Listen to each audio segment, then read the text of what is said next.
Sabe, eu ia pregar uma outra mensagem hoje, até comentei com um dos irmãos, eu ia pregar uma mensagem que o título é Quando Deus Entra na Sua História. Mas estava meditando e acabei na minha meditação ontem à noite inclinando para uma outra mensagem. E essa mensagem eu vou pregar. Em algum dia eu vou pregar uma mensagem muito poderosa, que é quando Deus entra na sua história e faz toda a diferença. Mas hoje eu queria pregar uma palavra que era uma palavra clássica na teologia. Talvez você até já tenha ouvido em algum outro lugar, que é, o título dessa mensagem é Aprendendo a Contar os Nossos Dias. Eu já tinha ouvido essa palavra. Na verdade, nunca tinha realmente estudado assim tão detalhadamente. Mas como pastor é quase impossível você não ouvir sobre esta palavra, né, que fala sobre você aprender a contar os ciclos da vida. Salmo no capítulo 90, no verso 12, diz assim: ensina-nos a contar os nossos dias, para que o nosso coração alcance sabedoria. Você sabe, essa palavra se encaixa tanto com o nosso momento como igreja,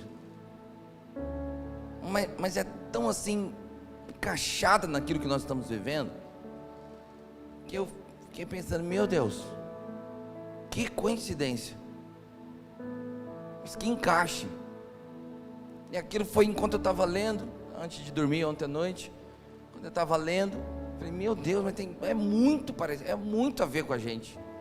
Acho que eu vou deixar essa outra palavra de quando Deus entra na sua história para um outro momento. Eu vou pregar essa palavra sobre aprendendo a contar os nossos dias, porque nós estamos agora começando um semestre, né? Acabou as férias.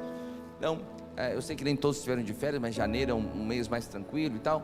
Então, quando você entende e discerne os tempos e os ciclos da vida, você é alguém que tem bom êxito. Então, quando a palavra diz que nós temos que contar os dias, é claro que isso é uma figura de linguagem. Ele não está dizendo você contar 1, 2, 3, 4, ele está dizendo, aprenda a discernir, aprenda a interpretar os tempos, aprenda a perceber quando vai chover, aprenda a perceber quando vai ser sol, quando vai ser deserto, quando vai ser tempo de tempestade, de luta. Porque quando você alinha a sua postura ao tempo, então você tem bom êxito. Porque quando o exército acha que é tempo de descansar e ele é pego num ataque de surpresa, o exército padece. Porque ele não alinhou a postura. Era tempo de vigiar, era tempo de estar esperando o contra-ataque, mas o exército descansou e de repente o inimigo vem e ele não está pronto para a batalha. Você sabe, Salomão escreveu no livro de Eclesiastes um texto que é muito conhecido, capítulo 3, que é: existe tempo para todas as coisas. Eu tenho certeza que você já ouviu falar disso. Existe tempo para todas as coisas. Há tempo de plantar, e há tempo de recolher, de arrancar o que se plantou, o tempo de colher, há tempo de chorar, né? E nós falamos isso no domingo passado. Ô irmão, que culto foi o de domingo passado, né, irmãos? Existem domingos, a gente, né? Existem domingos que são especiais. Deus escreve lá no mundo celestial, no tempo, né, celestial, e acontece. Hoje é um outro tipo de ministração. Aquela ministração do domingo passado foi uma ministração tão emotiva, né, tão profunda, tão densa. E há momentos que nós precisamos de palavras como aquela que aconteceu no domingo passado, momentos daquele. Mas há momentos que nós precisamos de palavras que trazem clareza para nós, que nos ensinam a discernir, que trazem luz. Você sabe, crianças não gostam muito de clareza, de processos. Pessoas que são infantis não gostam de processos, elas querem receber tudo na hora. Eu me lembro que existe uma ilustração que diz assim: leve uma criança no supermercado, quando ela te pedir um chocolate, faça uma proposta para ela. Fala: filho, papai não pode te dar o chocolate hoje, vamos fazer o seguinte, deixa de ganhar um chocolate hoje, e eu vou te dar uma caixa de chocolate amanhã. O que você acha que a criança escolhe? Não, eu quero chocolate agora. Ela não consegue esperar, porque ela não consegue entender processos. Mas há palavras que elas vão desencadear processos nas nossas vidas. E essas palavras são muito preciosas. Então, quando Salomão está dizendo que há tempo para todas as coisas, Salomão está dizendo, alinhe o seu comportamento com o tempo certo. Quando for tempo de plantar, vamos semear. Quando for tempo de descansar, vamos descansar. Quando for tempo de colher, invista a sua energia na colheita. Quando for tempo de chorar, chora mesmo. Essa semana foi tempo de chorar para mim. Minha avó faleceu domingo, até não sei quantos viram, rápido ali, estava meio precisando avisar a família que minha avó faleceu. Eu botei no grupo da igreja. Alguém me ligou, pastor, você colocou no grupo errado. Aí eu paguei e botei lá no grupo da família, né? Quem viu? Alguns viram aí, né? Me ligaram, né? Então fui lá às pressas. Na verdade eu já tinha até comprado as passagens para me despedir da minha avó, e ela morreu no meio do caminho, não deu tempo de eu estar com ela, mas pude participar do velório e ficar com a minha família essa semana. Então há tempo de chorar. Então no tempo de chorar, chora, mas há tempo de parar de chorar e de se levantar para a grande colheita que Deus está preparando para você, de celebrar. A Bíblia até fala, há tempo de chorar, mas há tempo de dançar de alegria. Então quando você alinha a sua vida, quando você alinha o seu comportamento, quando você alinha a sua atitude ao tempo, então você tem bom êxito. Então quando a gente pega o começo do semestre, a gente para analisar, para refletir, né, para meditar sobre as nossas escolhas, sobre o que nós fazemos, caminhos que nós escolhemos. Isso significa contar os dias, isso significa investir tempo e energia para discernir. Por quê? Porque você quer discernir, porque você quer alinhar a sua atitude ao tempo. Então Salmo, capítulo 90, no verso 10, diz assim: os anos de nossa vida chegam a 70, ou a 80 para os que têm mais vigor. Entretanto, são anos difíceis e cheios de sofrimento, pois a vida passa depressa e nós voamos. Então, o salmista aqui está dizendo, né, Davi está dizendo assim, olha, 70 anos é o tempo mais ou menos que a gente vai viver. Tem uns que são mais vigorosos, chegam a 80, e a gente já está vendo que alguns chegam a 90, outros 100, mas a gente sabe que depois ali dos 70, 80, a vida começa a ficar muito difícil, porque o corpo, né, está fragilizado, está cansado, nem tudo funciona da mesma maneira, muitas vezes é muito cansaço. Então, alegoricamente, vamos nos inspirar nesses 70 anos que o salmista diz aqui, de vida boa. E quando nós observamos 70 anos, nós percebemos que são 10 ciclos de 7. São 10 ciclos de 7 anos. Eu não sei se você sabe, mas os números da Bíblia, eles têm significados. Sei que existem alguns exageros, mas de fato tem significados, né? Então, quando você começa a estudar, toda vez que o número aparece, você começa a perceber o que ele significa e o que ele aponta.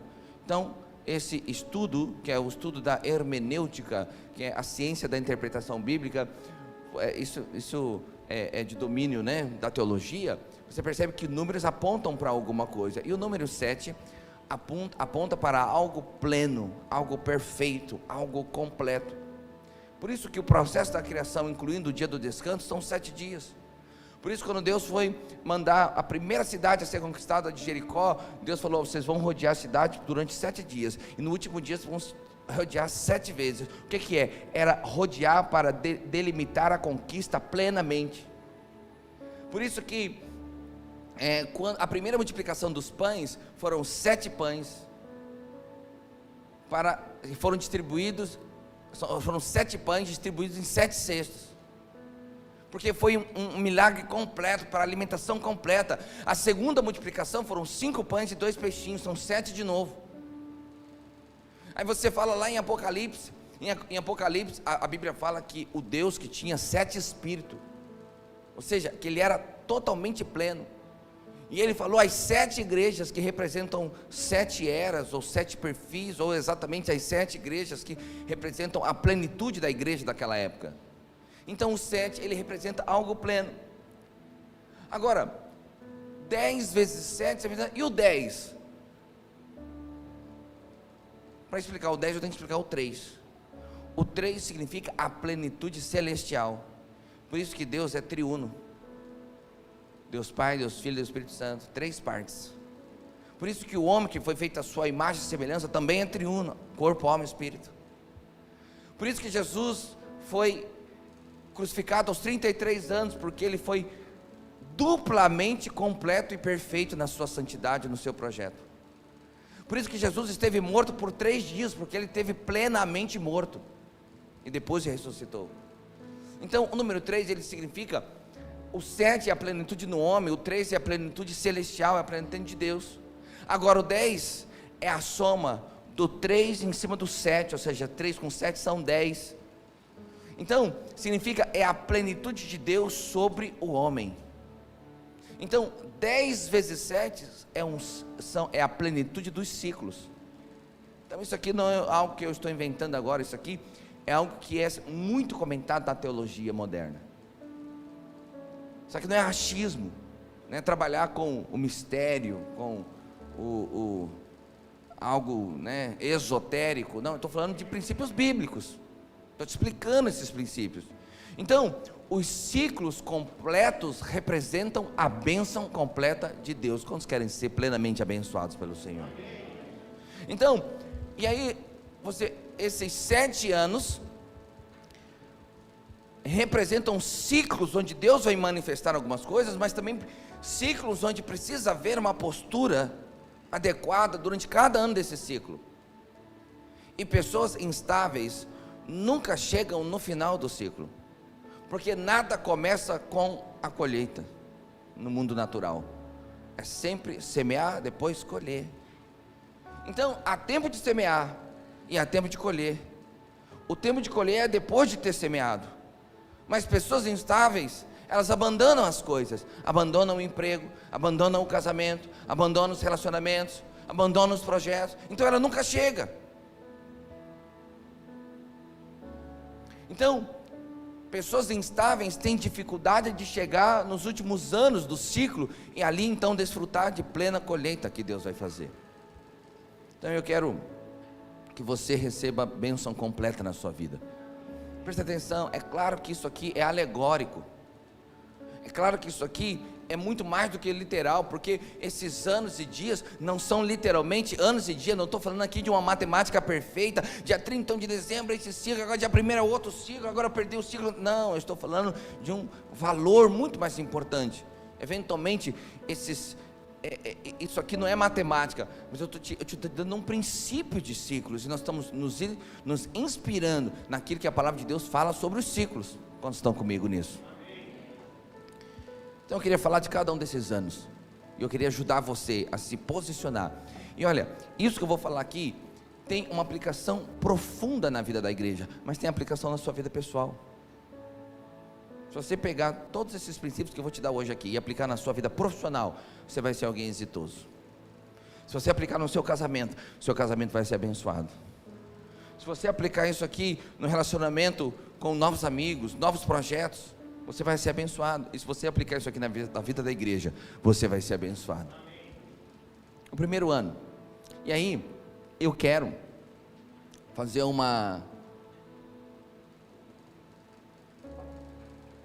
Pastor, já entendi, mas como é que a gente estabelece o início?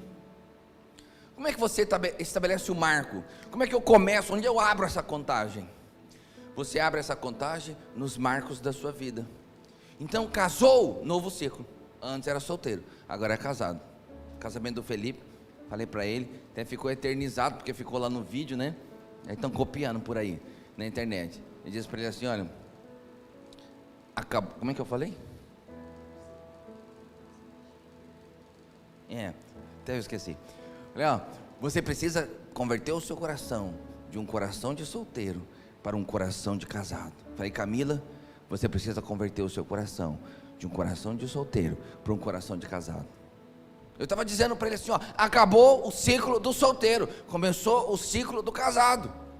Então o casamento é um marco, estabelece um novo começo. Entrou num emprego novo, ali é um novo ciclo. Você deixou um ciclo para trás e agora começa um projeto novo. Nasceu um filho, novo ciclo. Entendeu, irmãos?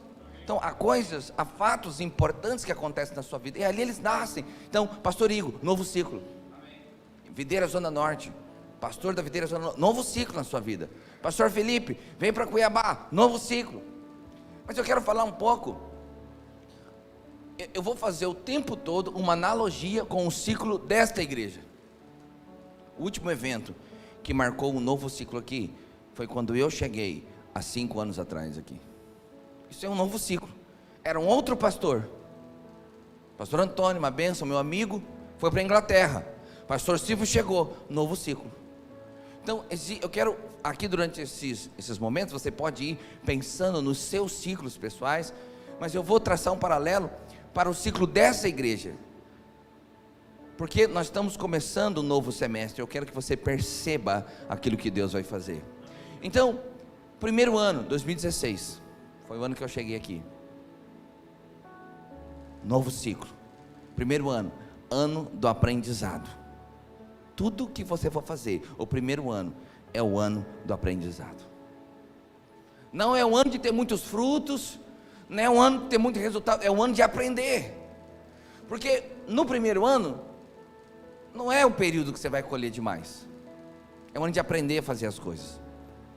Aprender a se encaixar. Começou um novo emprego, ano de aprendizado. Casou, ano de aprendizado. Às vezes tem noivo que fala assim: conheço tudo sobre ele. Fala, não sabe nada, inocente. Vai começar uma nova pessoa, um novo ciclo. Começa, né? Nasceu um filho. Eu costumo dizer, você se torna, na verdade, não quero que os que ainda não têm filhos se constranjam com isso, mas você se torna, porque você pode ter filhos naturais e filhos espirituais, mas como marido, esposa na sua família, você se torna um homem muito mais consistente quando os seus filhos nascem. É verdade ou não é? Quando você tem alguém para alimentar, quando você tem uma boca para alimentar, quando você já não dorme a hora que você quer, quando você não faz você não passeia a hora que você quer, você não faz exatamente o que você quer, porque agora você tem um filho. Eu acho que o casamento, ele é um ciclo, mas um ciclo mais agressivo é quando o filho nasce. Então, o que se espera, olha aqui para mim, o que se espera no primeiro ano de qualquer ciclo da nossa vida? Coração ensinável e disposição de aprender. Tem gente que ele não aprende, tem gente que não tem disposição para aprender. Não, eu já sei. Já viu alguém que quando você vai dar um conselho, ele não deixa você nem chegar na metade do conselho, ele já te interrompe e fala que sabe tudo.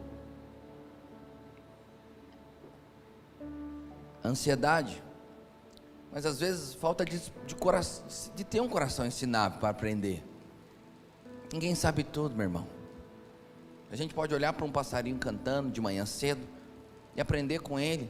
Falou, nossa, o passarinho não tem nada, não tem carro, não tem casa, não assiste série, não tem Netflix, não tem celular, não tem iPhone, ele todo dia acorda feliz cantando. Por que eu não posso acordar feliz também? Aprendeu alguma coisa ou não? Você pode aprender um passarinho, nós não podemos aprender uns com os outros. Mas no início de cada ciclo, foi assim, primeiro ano que eu cheguei aqui, foi ano de aprender, gente nova, prédio novo, cidade nova, amigos novos, ambiente novo. Eu vou te falar, o que é o coração ensinável? É quando você, hoje eu já tenho mais essa maturidade, mas é quando você entende que as fórmulas do passado nem sempre funcionarão no tempo presente. Nem tudo que você fez no passado vai dar certo agora. De repente deu muito certo em outro momento, mas talvez tenha um novo ciclo. Deus quer te dar uma nova fórmula, é uma nova forma de fazer, é um outro jeito. E aí você tem que ter um coração ensinado. Eu me lembro que eu falei com o pastor Wilson. Pastor Wilson, para quem não sabe, é o pastor do estado de São Paulo, vice-presidente da Videira, e é o meu pastor, ele que faz o discipulado comigo na igreja Videira. Nenhum pastor é independente, todos os pastores têm um ciclo, de hierarquia, de prestação de conta, alguém que fala na sua vida, que corrige, que aperta a orelha de vez em quando. Eu também, de vez em quando, recebo um apertão de orelha do pastor Wilson, amo ele. E um dia, até porque está gravado, não posso falar outra coisa, estou brincando, pastor, isso é uma benção, mas Um dia eu estava...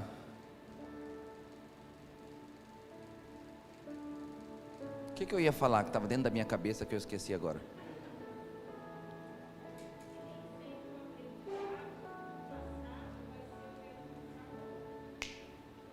Boa, nem sempre o que funcionou no passado funciona agora. Aí eu cheguei para o pastor e falei assim: pastor, eu já fiz de tudo. Já tirei todas as cartas da manga. Já arranquei coelho da cartola. Já arranquei capivara da cartola. Arranquei tudo que tinha nessa cartola aí. Pato, ganso. Não está funcionando. Eu lembro que ele falou assim: então Deus quer te dar coisas novas. Às vezes você tem que entender isso. Deus quer te dar coisas novas, mas você só recebe coisas novas quando você tem um coração ensinável, quando você tem disposição de aprender. Segunda coisa, segundo ano é o ano do trabalho duro. Não sei se vocês lembram, foi o ano que a gente chegou aqui, nesse prédio aqui. Quando eu estava lá em Ourinhos, era pastor lá em Ourinhos, eu inventei de fazer uma reforma no início de dezembro. Lembra? No início de dezembro. E era para dar 15 dias de reforma. Sabe nada, inocente. Comecei a reforma com 15 dias.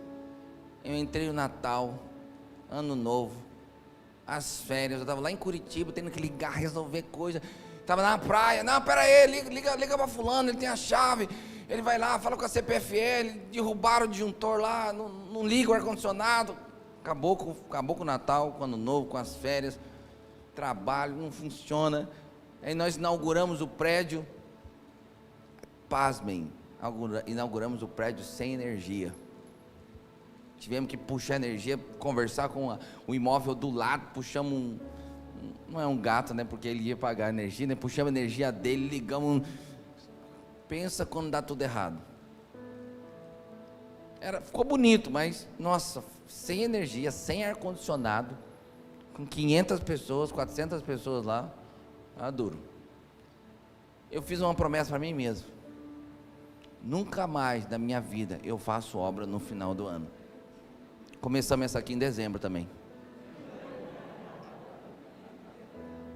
Ô desespero! Essa aqui foi mais sofrida 3 vezes que a de lá. Começamos em 2017, trabalhando, ralando. O pessoal chegava aqui, eu estava todo sujo, de lama, de concreto, sujo de pintura. Aí chegava aqui e falou: queria falar com o pastor. Eu falei: sou eu. Eu estou falando sério, rapaz, chama o pastor lá. Trabalhando aqui com todo mundo, subindo no telhado, subindo as coisas, pendurando aqui. E depois começamos os Sem Limites, os projetos, e ensina, e vamos dar aula, e vamos fazer curso.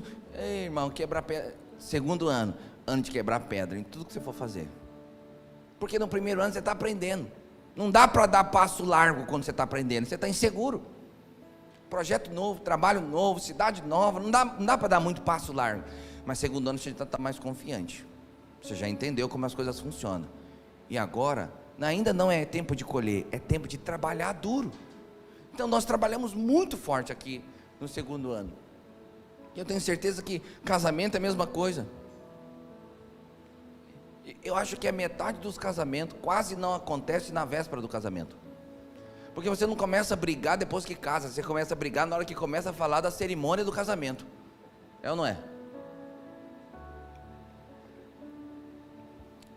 Lá em casa foi meio punk também. Falar de festa, de convidado, de buffet. Entra pela direita, entra pela esquerda, vai ter flor, a flor é branca, é vermelha, é amarela. Quer dizer, primeiro ano de casamento tem que aprender tudo. Um aperta, passa de dentro no meio, outro aperta no fundo. No começo do meu casamento, uma das primeiras vezes que eu fui sair, minha mulher arrumou toda a minha roupa. Camisa, calça, meia, sapato. Botou em cima da cama. Eu saí do banho, poderoso. Vi a minha roupa em cima da cama. Eu olhei para ela: o que é isso aqui? Foi a roupa que você vai hoje no jantar. Falei: a roupa que eu vou hoje?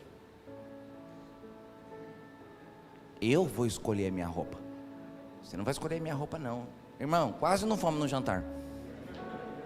O bicho pegou. Já tem 23 anos de casado. Antes de entrar no banho, eu falo, já arruma minha roupa aí. Eu já concluí que fica mais barato eu botar a roupa que ela quer. Então, é tempo de aprendizado. Você está aprendendo como que é a vida de casado. Você está aprendendo como que é o trabalho. Você está aprendendo como que é lidar com os irmãos, igreja nova, prédio novo. Ano de muito trabalho. Ano de arregaçar as mangas e suar a camisa. Ainda não é ano de fartura, ainda não é ano de colheita, não é ano de gastar, é ano de trabalhar. Para mostrar, a gente diz, mostrar que veio. Aplicação do segundo ano.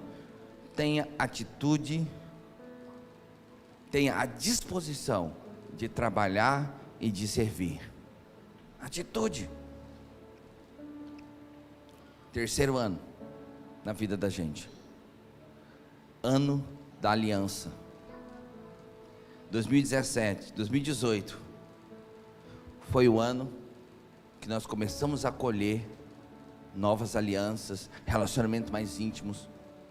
Porque em 2017, não sei se os irmãos lembram, nós ministramos uma mini conferência aqui poderosa sobre lealdade e honra. Quantos lembram disso? Só que nada que você semeia, você colhe imediatamente. Então nós ministramos em agosto, eu fui olhar nos meus documentos, fui ministrar dia 4 e 5 de agosto de 2017, que é o ano do trabalho. Entende?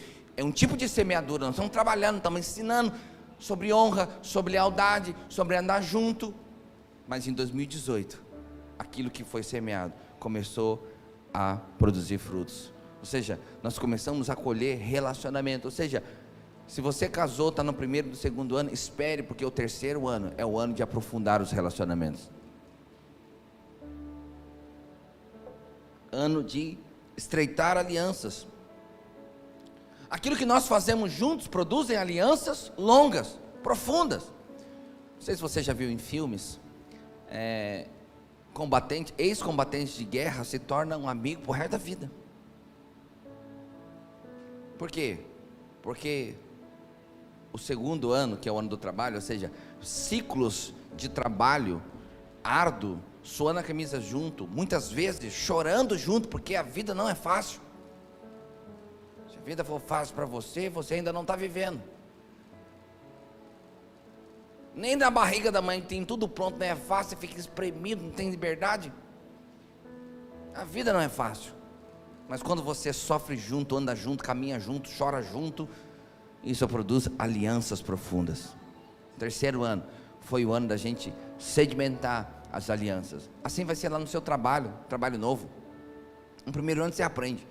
No segundo ano você mostra para que você chegou lá. Trabalha forte. Eu digo para os meninos que trabalham, que começam um trabalho novo, chega mais cedo e vai embora mais tarde. Mostra para ele que você está ali disposto para trabalhar. Quando ele perguntar quem quer vir no final de semana, você fala, eu quero. Nós vamos ter um mutirão no feriado, fala, estou aí. Mostra que você está lá para trabalhar, para arregaçar as mangas e suar a camisa. Mas no terceiro ano, tudo que você fez no primeiro, aprendeu no segundo, trabalhou, aprendeu no primeiro, trabalhou no segundo, ela começa a se tornar algo sólido no terceiro. As pessoas já começam a confiar em você, porque tem uma história. Acho que no terceiro ano, acho que começou nesse agosto de 2017, mas foi no terceiro ano que a chave mudou aqui para nós. Relacionamentos, amizades, cumplicidade, lealdade. É claro que nada disso é sempre perfeito, porque nós não vivemos um ciclo de 7 anos, não acontece tudo em um único terceiro ano. Você vai viver muitos terceiros anos, você vai viver muitos segundos anos, você vai viver muitos recomeços de ciclo, porque são 10 de 7 pelo menos, que é a proposta. Então nada é perfeito plenamente, mas são ciclos que você tem que inclinar o seu coração para aquilo que você vai fazer. Ou seja, no terceiro ano ainda não é tempo de colher. Olha o que a Bíblia diz no livro de Levítico, no capítulo 19, no verso 23. Nós vamos pegar essa experiência da agricultura e trazer alegoricamente para nós. Diz assim, Levítico 19, verso 23.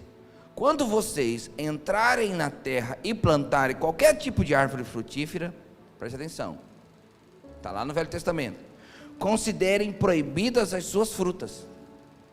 Durante 3 anos, vocês as considerem proibidas, não poderão comê-las. Nós não estamos mais no Velho Testamento. Quando você plantar um pé de mamão lá na sua casa, na hora que ele der, você pode comer, porque agora nós vamos usar isso aqui apenas como uma alegoria.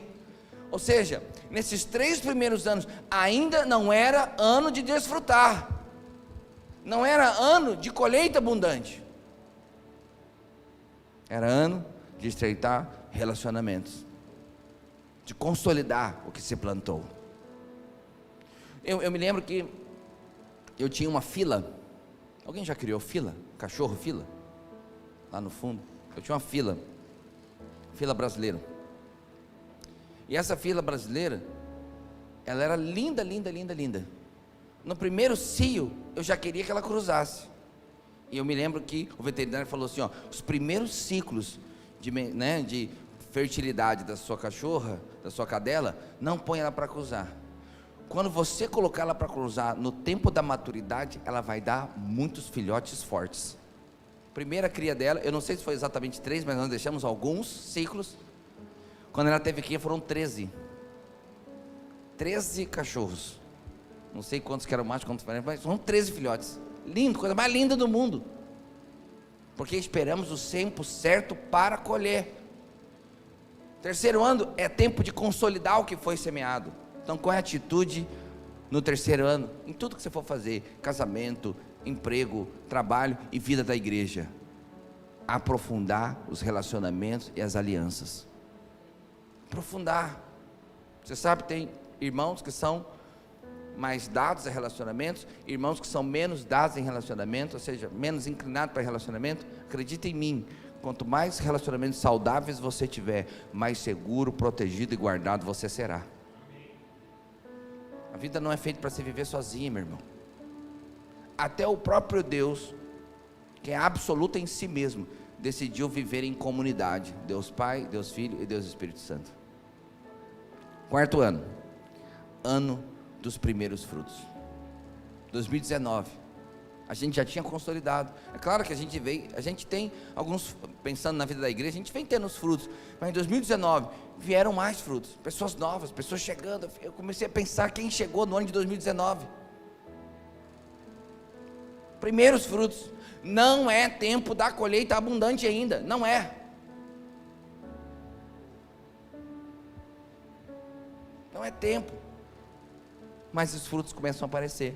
Olha o que a Bíblia diz no livro de Lucas, no capítulo 13, no verso 6. Lucas capítulo 13, verso 6, diz assim: Então contou esta parábola. Um homem tinha uma figueira plantada em sua vinha, foi procurar fruto nela e não achou nenhum. Então o homem tinha figueira, foi procurar fruto e não achou. Por isso disse ao que cuidava da vinha: já faz 3 anos que venho procurar fruto nessa figueira e não acho. Corte-a. Por que deixá-la inutilizar a terra? Respondeu o homem: Senhor, deixa-o por mais 1 ano, eu cavarei ao redor dela e abundarei. Se der fruto no ano que vem, muito bem, se não, corte-a. Presta atenção, o 4º ano era o ano limite para os primeiros frutos aparecerem. Então, é que aqui na alegoria a coisa fica um pouco mais matemática. Aqui no literal, na alegoria você pega o princípio. Imagina, estou aqui no 2º ano, depois de uma pregação, alguém vira e fala assim: pastor, queria aceitar Jesus. Só no 4º ano, filho. 2º ano é tempo de trabalho. Ninguém aceita. Não, presta atenção. Tem frutos o ano todo, mas não é aquilo que caracteriza o ano. Ele não dá a bandeira do ano. Então você tem frutos, mas o 4º ano, obrigatoriamente, precisa começar a vir frutos.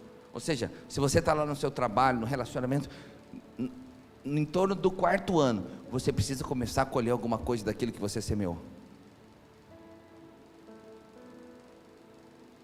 E essa colheita, ela é um refrigério.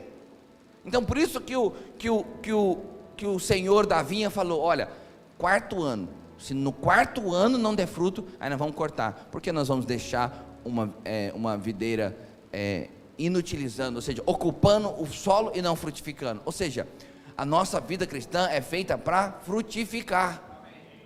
Frutificar.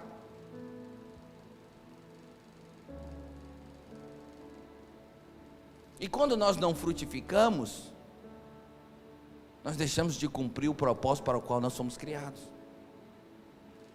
Então, o quarto ano, pastor, mas o que eu faço com os frutos do quarto ano?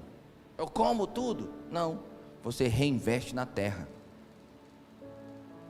Eu estava conversando com um jovem, falei: você pega seu salário, em vez de você comer o seu salário, em vez de você comprar iPhone, em vez de você marcar viagem, em vez de você dar entrada num carro, pega o seu salário, termina a sua faculdade.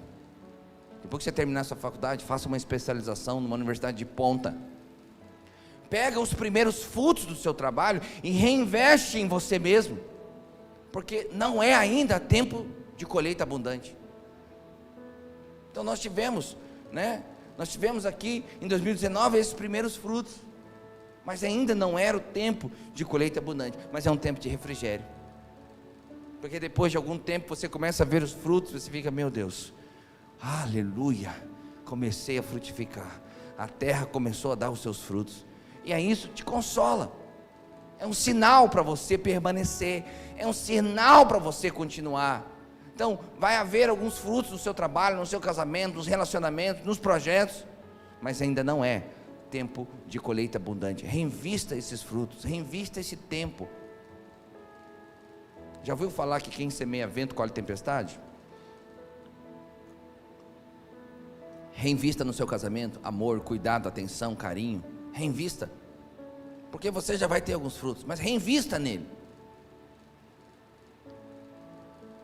Deixa eu ver que horas são. Estou apertado no tempo. Queria falar uma coisa para os casais, mas vou deixar para falar sexta-feira, só para você não faltar. Então, qual que é a atitude que se espera no quarto ano? Continue semeando. Não pare de semear. Continue semeando na sua vida. Continue semeando no seu projeto. Continue semeando no seu casamento. Não desista, não pare. Esses primeiros frutos é apenas um refrigério, é apenas um novo impulso, é apenas um vigor novo para você continuar semeando. Porque aquele que semeia com fartura colhe com abundância. Mas aí vem o quinto ano, 2020, e é o ano de perseverar. Por isso você tem um refrigério no quarto, porque ainda não é o tempo da colheita, e você tem aqui um afago, um mimo, um refrigério. É quando você está ali correndo, sua boca está seca, e você queria beber, na verdade, 1 litro de água, mas você bebe 200 ml. Ele não mata toda a sua sede, não resolve todas as coisas, mas é um refrigério para poder continuar. E aí no quinto ano, é o ano da perseverança. O que aconteceu em 2020? Pandemia.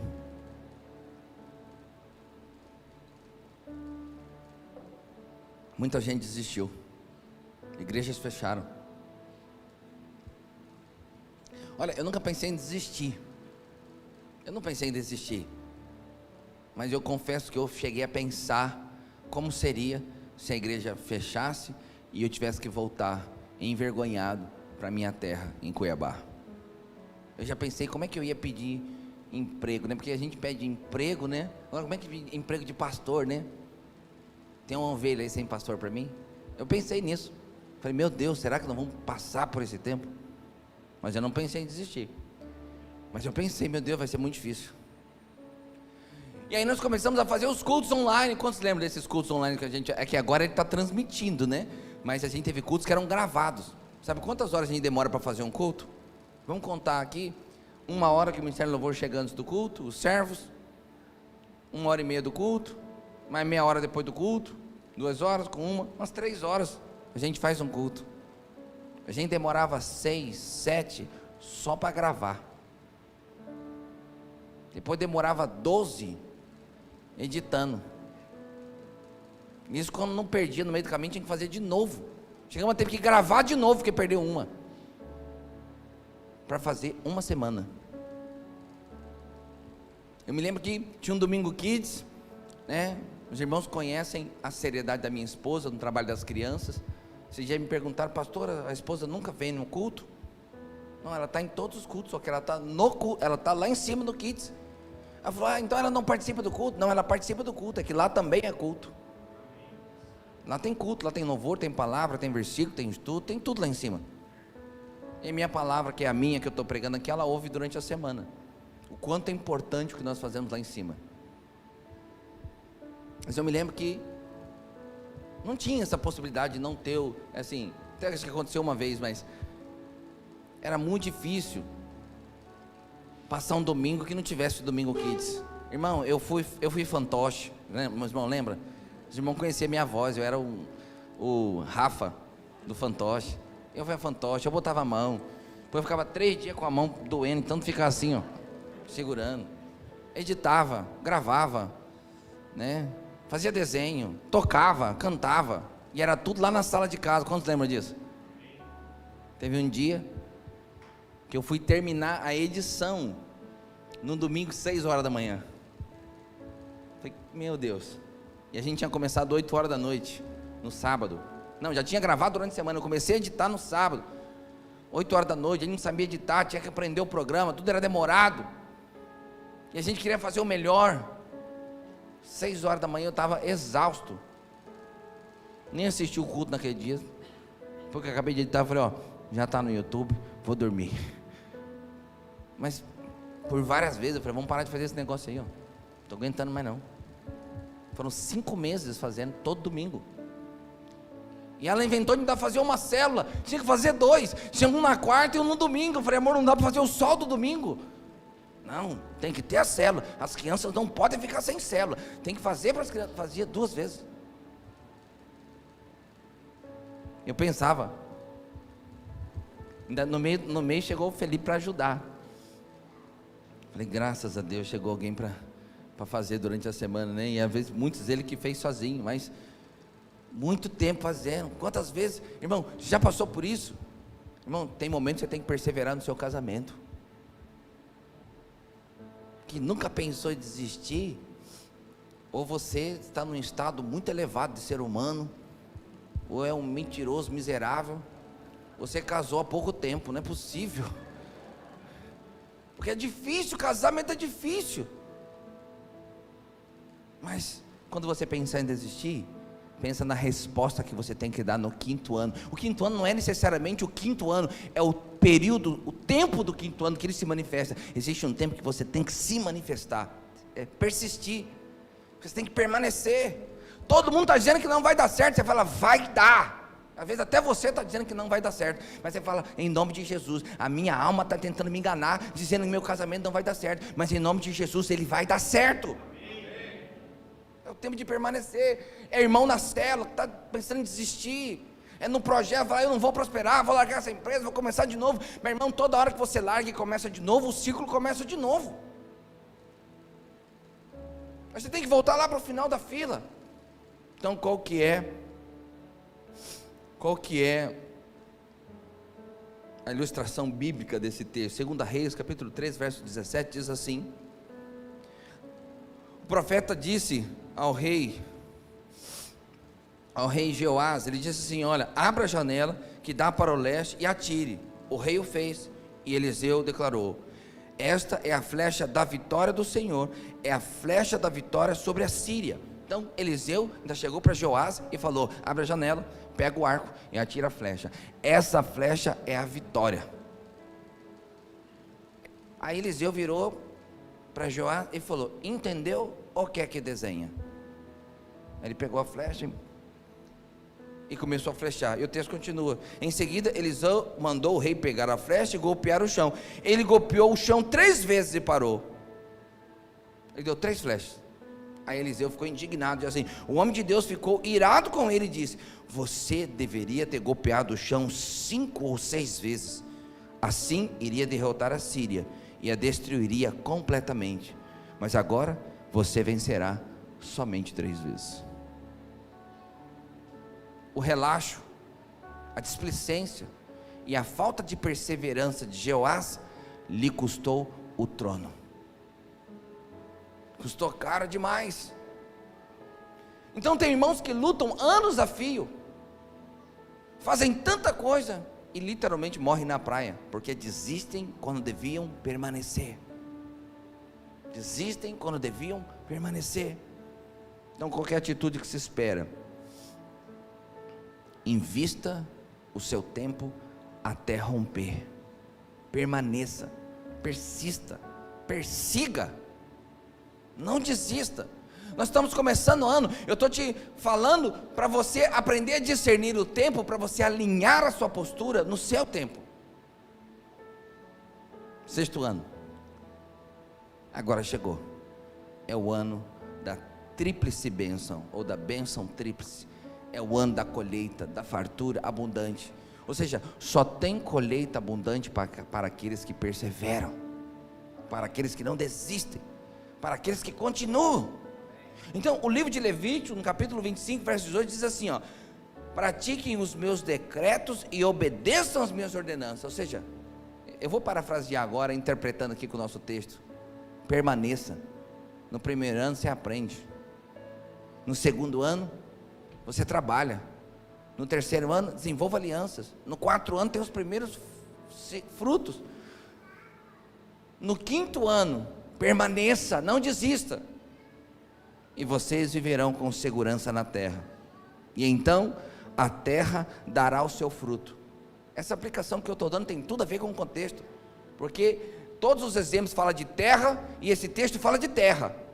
A alegoria utilizada aqui é o ambiente da agricultura, é um ambiente de plantar e colher. Ele diz: a terra se dará o seu fruto, e vocês comerão até fartar-se, e ali viverão em segurança. Essa é a bênção completa. É quando você chega no 6º ano, no 6º ano do seu ciclo.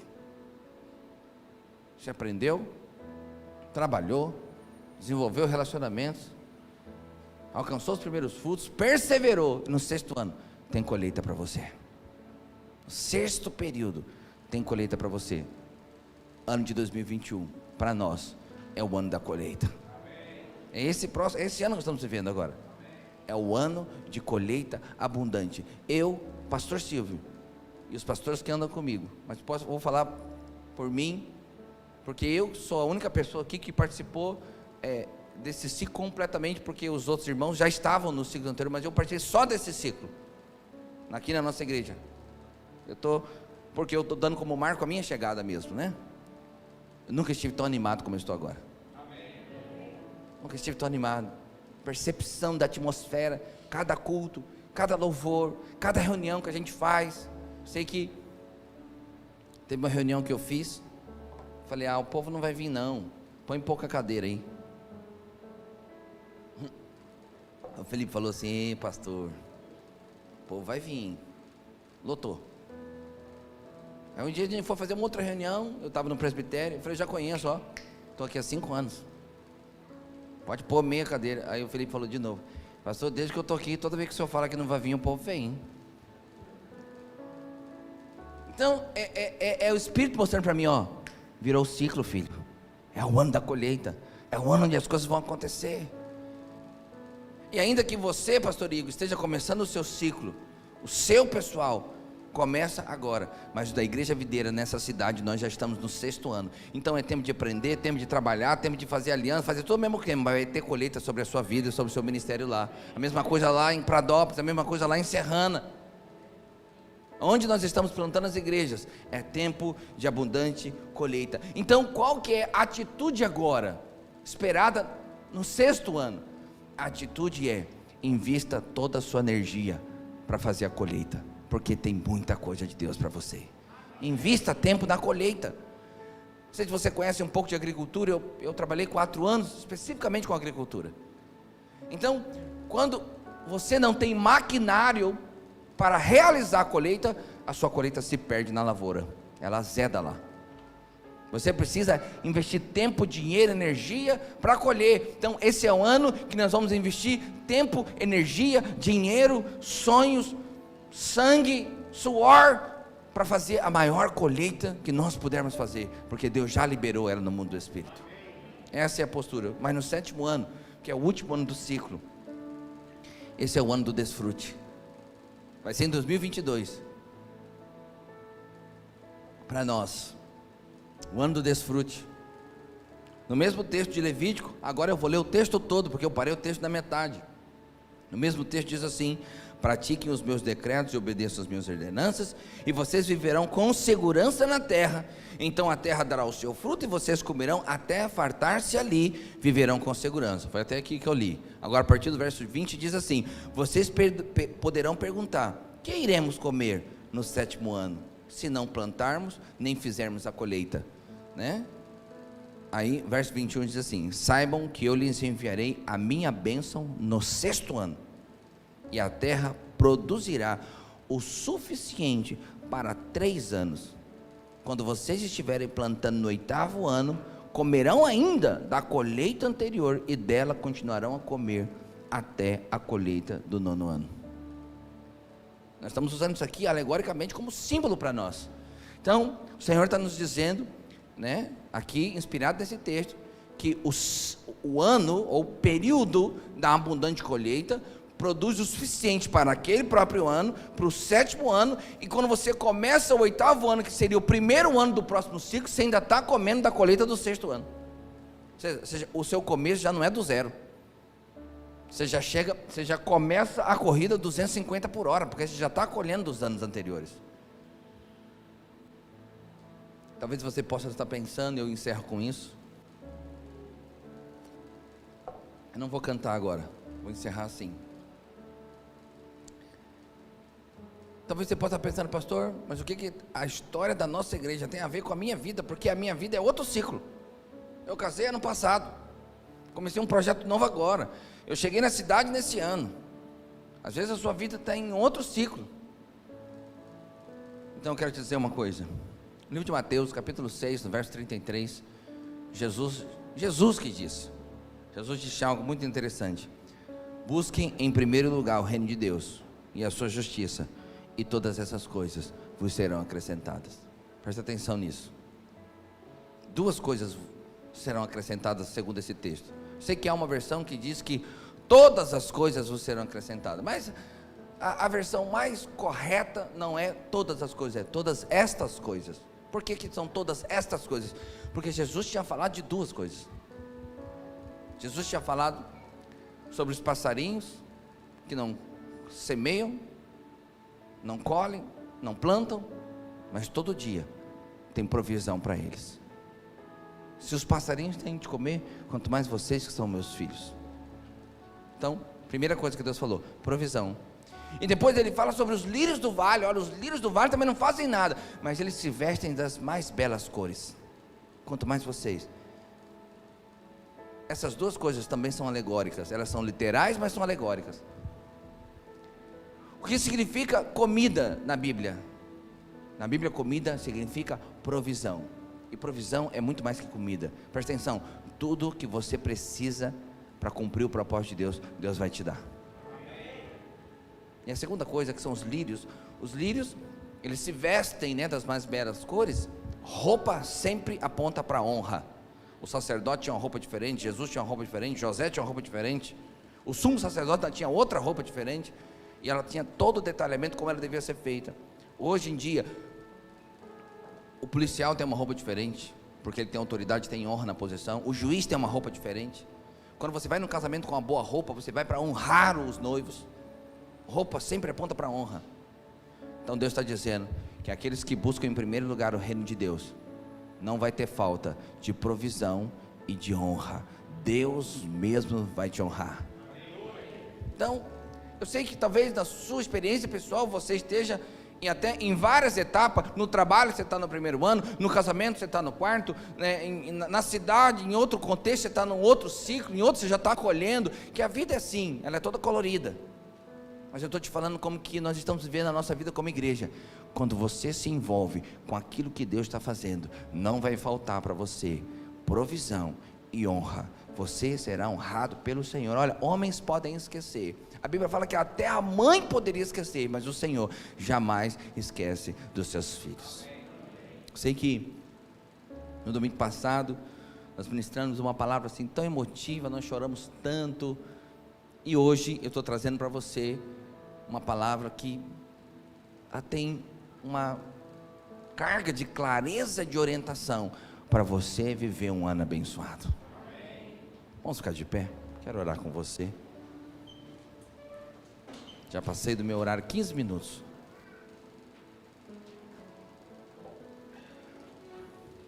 A minha esposa, quando eu passo do horário aqui, ela fica surtando lá em cima, porque tem que cuidar das crianças, né, mais tempo, e às vezes nesse período de pandemia a gente não tem tanto recurso lá como tem fora da pandemia, a gente tem outras atividades, e é difícil lá em cima. Então por isso eu também tenho essa preocupação, não só com o almoço, não só com o horário, mas também com o trabalho das crianças.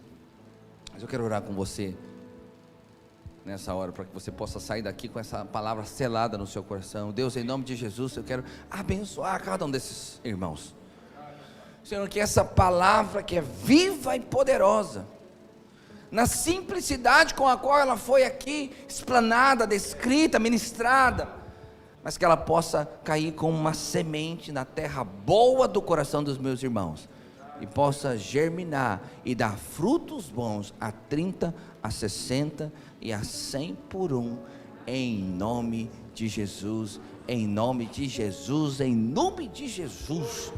Deus te abençoe, tenha um domingo abençoado, e nós estamos encerrados, amém, irmãos?